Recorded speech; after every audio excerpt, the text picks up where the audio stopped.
How to change Spotify email. Firstly, when you take off on that selection, go on that right upper side by going on that settings bar. Right from here, you need to scroll down and take a look on all of these selections, which you need to find out a selection which is called, for example, account email or feed site selection. As you can see right over here, there is no option for that.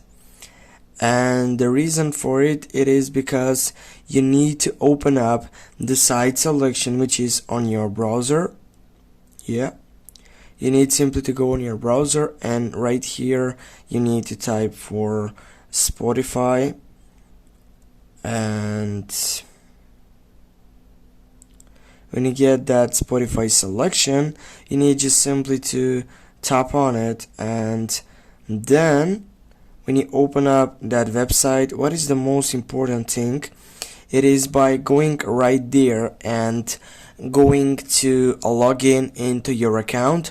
After you get that selection, simply you need to go on your account selections or account settings, and right from there simply you're gonna go for about section, and then from there you're gonna change that selection which is called Spotify email.